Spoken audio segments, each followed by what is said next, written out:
சென்னைக்கு பக்கத்துல கஜகிரி மலைக்கு மேல இருக்க சக்தி வாய்ந்த ஆஞ்சநேயர் கோயில். இந்த கோயில் நிறைய டிவி சீரியல் ஷூட்டிங் எடுத்திருக்காங்க. இந்த கோயில் எங்க இருக்குன்னு சொல்றேன், டைம் இருக்கவங்க போயிட்டு வாங்க. அதுக்கு முன்னாடி இந்த மாதிரி யூனிக்கான டெம்பிள் அப்டேட்ஸ்க்கு நம்ம பேஜை ஃபாலோ பண்ணிக்கோங்க. இந்த கோயிலோட பேரு ஸ்ரீ வீர ஆஞ்சநேயர் கோயில். இந்த கோயில் எங்க இருக்கு அப்படின்னா செங்கல்பட்டு மாவட்டம்ல வண்டலூர்ல இருந்து கிளம்பாக்கம் போகும்போது புதுப்பாக்கம் அப்படின்ற ஊர்ல தான் இருக்கு. உங்களுக்கு ஆஞ்சநேயர் பிடிக்கும் அப்படின்னா ஜெய் ஸ்ரீராமன் கமெண்ட் பண்ணுங்க. கோயிலோட டைமிங் பாத்தீங்கன்னா காலையில 7:30 மணில இருந்து 11:30 மணி வரைக்கும், மாலையில 3:30 மணில இருந்து 7:30 மணி வரைக்கும், சனிக்கிழமையில காலையில 5 மணில இருந்து மதியம் 1 மணி வரைக்கும், மாலையில 3:30 மணில இருந்து நைட் 9 மணி வரைக்கும் கோயில் திறந்திருக்கும். கோயிலோட நுழைவாயிலே விநாயகரை தரிசனம் பண்ணிட்டு பக்கத்திலே பெரிய ஆஞ்சநேயர் சிலை மற்றும் கருடரோட சிலையை உங்களால பார்க்க முடியும். ராமாயணம் போறப்ப லட்சுமணனை காப்பாத்துறதுக்காக ஹனுமன் சஞ்சீவ மலை எடுத்துட்டு வர சமுத்திர மார்க்கமா போவாரு. அப்படி அவர் போறப்ப சந்தேக காலம் ஏற்பட்டதுனால, அதாவது மாலை நேரம் ஏற்பட்டதுனால அவருடைய குருவான சூரிய பகவானுக்கு மரியாதை செலுத்துறதுக்காக பக்கத்துல இருந்த கஜகிரி என்ற பர்வதத்து மேல பாதம் வைத்து குருக்கு நமஸ்காரம் பண்ணதா ஐதீகம் இருக்கு.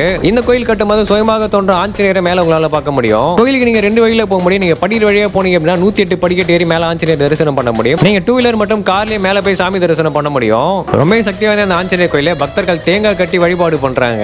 இந்த மலைக்கு மேல ராமரையும் உங்களால தரிசனம் பண்ண முடியும். ரொம்ப சக்தி வாய்ந்த ஆஞ்சநேயர் கோயிலுக்கு உங்க ஃப்ரெண்ட்ஸ் ஃபேமிலி மெம்பர்ஸ் போயிட்டு வாங்க. தெரியாத நிறைய பேருக்கு இந்த வீடியோவை ஷேர் பண்ணி விட்டுருங்க.